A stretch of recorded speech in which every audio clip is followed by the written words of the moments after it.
여러분 안녕하십니까? KBS 뉴스타임입니다. 이번 광복절 특별사면 복권 명단이 발표됐습니다. 김경수 전 경남지사와 조윤선 전 청와대 정무수석 등 정치인과 고위 공무원들이 대거 포함됐습니다. 자세한 내용은 이재희 기자가 보도합니다. 윤석열 정부 들어 5번째로 단행되는 이번 광복절 특별사면 대상은 모두 1,219명입니다. 드루킹 댓글 조작 사건으로 징역 2년을 확정받았던 김경수 전 경남지사가 포함됐습니다. 김 전 지사는 2022년 12월 신년 특사로 남은 형기 집행을 면제받았지만 복권이 안 돼 2027년 12월까지 피선거권이 제한됐습니다. 하지만 이번 복권으로 출마가 가능해져 정치적 재기를 노릴 수 있게 됐습니다.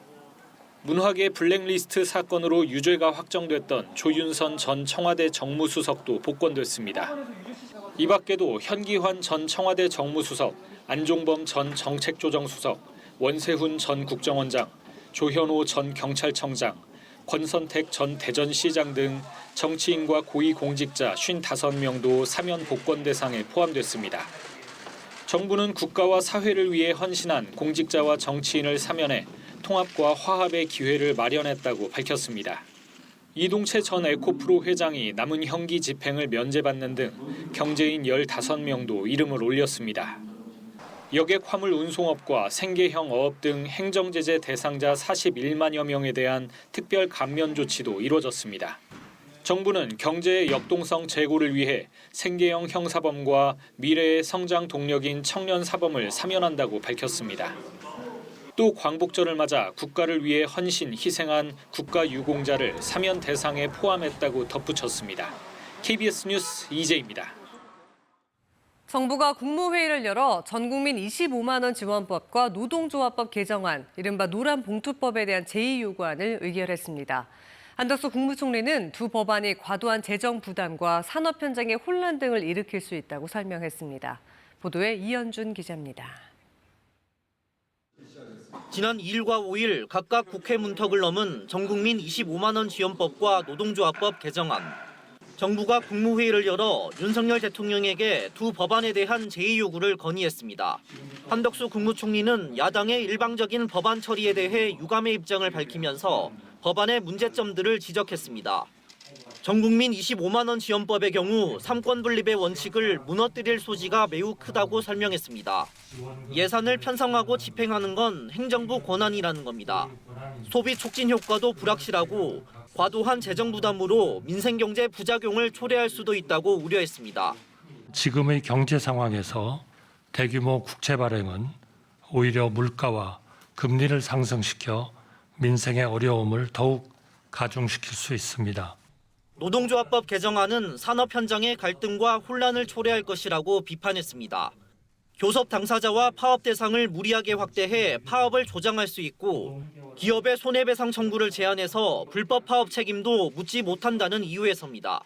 파업을 부추기고 불법까지 보호함으로써 노사법치는 다시 역행하고 기업은 절망하는 심각한 경제 사회적 위해가 될 것입니다.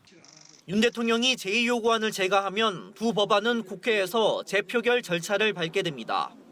두 법안에 대한 제2요구권 행사 시한은 오는 20일까지입니다. KBS 뉴스 이현준입니다. 윤석열 대통령은 오늘 집중호우로 대규모 피해가 발생한 경기 파주시 법원읍과 적성면, 장단면, 충남 당진시 면천면 등 2개 기초단체, 4개 읍면을 특별 재난지역으로 선포했습니다. 윤 대통령은 이상민 행정안전부 장관 등 관계부처 장관에게 피해 지역에 대해 시설 복구 사업을 속도감 있게 진행하고 피해 주민에 대한 재난지원금 지급과 각종 요금 감면 등 직간접적인 지원도 꼼꼼하게 챙겨달라고 지시했습니다. 김형석 신입 독립기념관장이 기자회견을 열고 자신은 건국절을 주장하거나 일제 식민 지배를 합리화한 적이 없다며 일각에서 제기되고 있는 사퇴 요구를 거부했습니다. 광복회는 김 관장이 사퇴하지 않으면 정부 행사와 별개로 광복절 행사를 열겠다는 입장입니다. 임종빈 기자가 보도합니다. 기자회견을 자처한 김형석 신임 독립기념관장. 뉴라이트가 독립운동가를 폄훼하고 일제 식민 지배를 옹호한다는 의미라면 자신은 아니라고 강조했습니다. 저는 그동안 한 번도 독립운동을 폄훼하거나 특정한 독립운동가를 비방한 적이 없습니다. 면접 과정에서 일제강점기 우리나라 국민의 국적이 일본이라고 답한 것에 대해서는 그래서 국권을 되찾기 위한 독립운동을 한 것이라고 덧붙였다고 설명했습니다. 1919년 수립된 대한민국 임시정부는 건국의 출발점이라며 1948년까지 29년 동안 독립운동을 한 것이라고 말했습니다.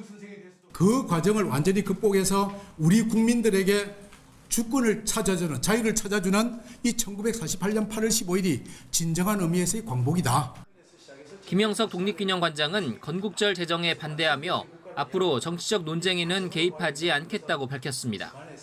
또 광복회 등이 마치 마녀 사냥하듯 자신의 임명 철회 등을 요구하고 있다며 사퇴 요구는 일축했습니다. 이에 대해 광복회는 김 관장이 사퇴하지 않으면 정부의 광복절 경축식에 참석하지 않겠다는 뜻을 재확인했습니다. 건국절 헌사식 저거는 안 한다 하는 얘기를 들었어요. 그래서 제가 그러면은 인사도 철회해라. 그래야 확실하게 드러날 거 아니에요. 광복회는 다른 독립운동 선열 선양단체들과 별도의 광복절 행사를 여는 한편 독립기념관장 임명에 관여한 인사들을 수사 의뢰한다고 밝혔습니다. KBS 뉴스 임종빈입니다. 해병대원 순직 사건 외압 의혹을 수사하는 고위공직자 범죄수사처가 윤석열 대통령의 개인 휴대전화 통신 내역을 확보한 것으로 알려졌습니다. 법조계에 따르면 공수처 수사 4부는 최근 법원으로부터 통신 연장을 발부받아 지난해 7월 최상병 순직 사건이 발생했을 무렵 윤 대통령이 개인 휴대전화로 통화한 내역을 확보했습니다. 공수처가 윤 대통령의 통신 내역을 확보한 것은 처음입니다. 공수처는 통화 기록을 토대로 윤 대통령이 최상병 사망을 전후로 군 관계자와 연락을 취한 적은 없는지 등을 파악할 것으로 보입니다. 하마스 정치 지도자 하니의 암살 이후 이스라엘에 대한 이란의 보복이 임박한 것으로 보인다고 미 백악관이 밝혔습니다. 이스라엘은 군 경계 태세를 최고로 끌어올렸다고 밝혔고 바이든 대통령은 이란의 자제를 촉구했습니다.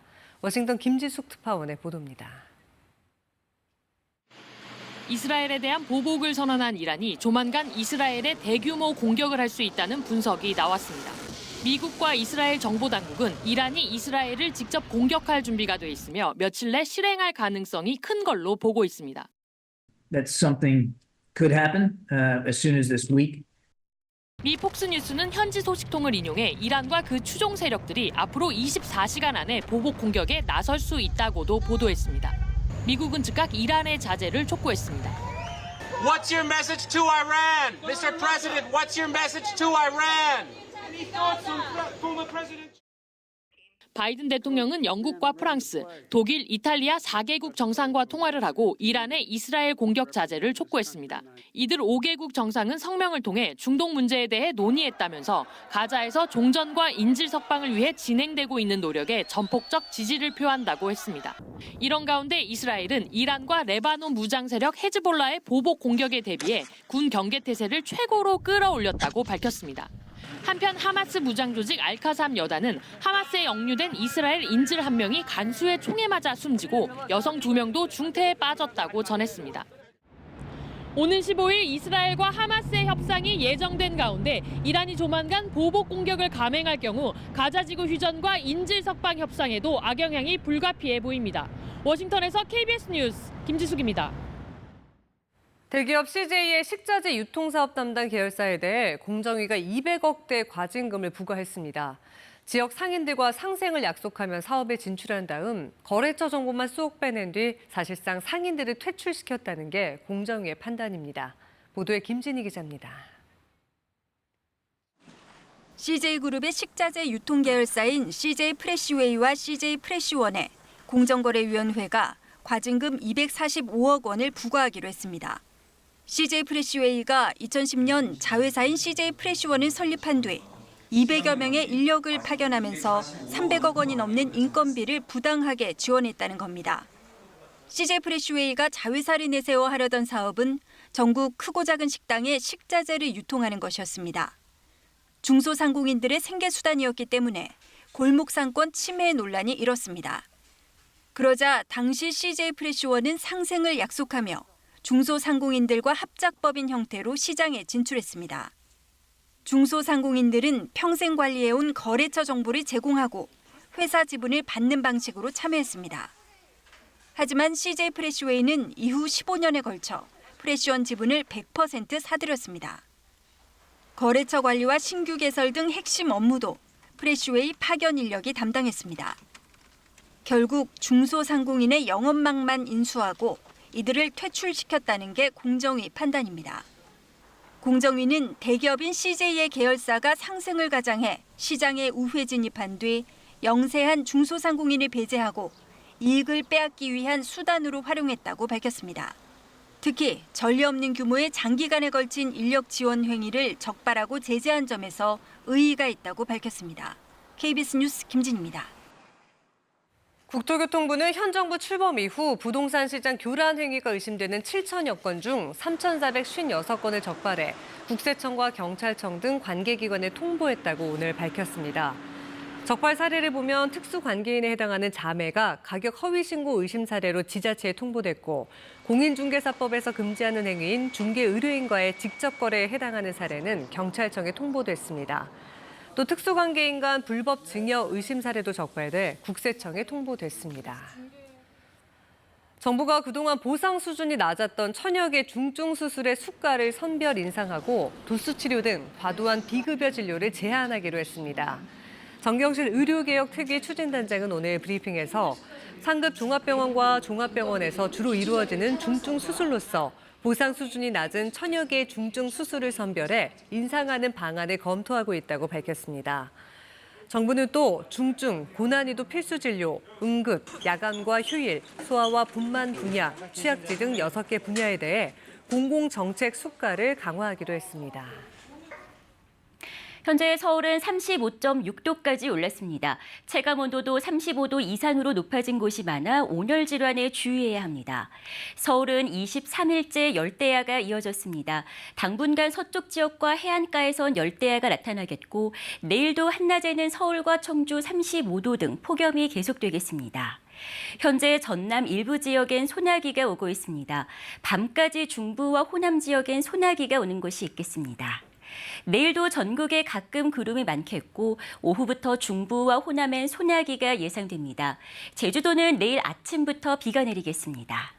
내일 아침 기온은 서울이 27도, 부산이 26도로 열대야가 나타나겠습니다. 낮 기온은 대전과 광주가 34도, 부산 33도까지 오르겠습니다. 바다의 물결은 동해상에서 비교적 높게 일겠고 동해안엔 너울이 밀려올 가능성이 있어 주의해야 합니다. 기상정보였습니다. KBS 뉴스타임 마칩니다. 고맙습니다.